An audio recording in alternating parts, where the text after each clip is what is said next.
আমি কচুরলতির তরকারি খেতে খুবই পছন্দ করি, হোক সেটা চিংড়ি মাছ, চেপা অথবা ইলিশ দিয়ে। কিন্তু আমার হাজব্যান্ড খুব বেশি একটা পছন্দ করে না, সে লতি ভাজি খেতে খুবই পছন্দ করে।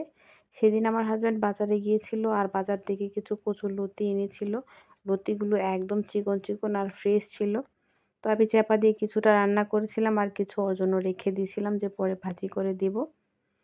এখন আমি দেখতেই পাচ্ছেন একটা প্যান চুলায় বসিয়ে দিয়েছি আর এখানে আমি পরিমাণ মতো সয়াবিন তেল দিয়েছি পেঁয়াজ কুচি, কাঁচামরিচ ফালি, সামান্য হলুদ আর ধনিয়া গুঁড়ো আর একটু লবণ দিয়ে এখন আমি সামান্য পানি দিয়ে মশলাটাকে ভালোভাবে কষিয়ে নেব, যেন হলুদের একটা কাঁচা গন্ধ না থাকে।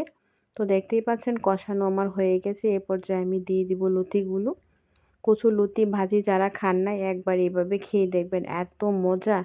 আমি আমার বিয়ের পরে প্রথম কচুর লতি ভাজি খাইছি। আমার আম্মু কখনো লতি ভাজি করে নাই, লতি তরকারি রান্না করতো, কিন্তু আমার শাশুড়ি এইভাবে কচুর লতি ভাজি করে খেয়ে দেখলাম এত ভালো লাগে আর সেখান থেকে শিখে নিলাম।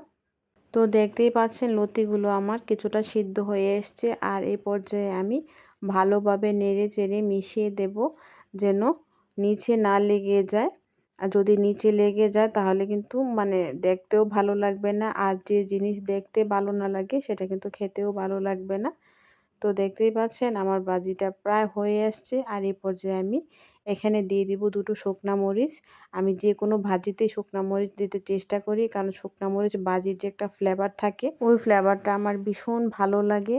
আর গরম গরম ভাতের সঙ্গে ভাজির সঙ্গে শুকনা মরিচ খেতেও বেশ ভালো লাগে। তো দেখতেই পাচ্ছেন ভাজি আমার হয়ে এসছে। আমার ভিডিওটি ভালো লাগলে অবশ্যই আমার পাশে থাকবেন, আমাকে সাপোর্ট করবেন। আল্লাহ হাফেজ।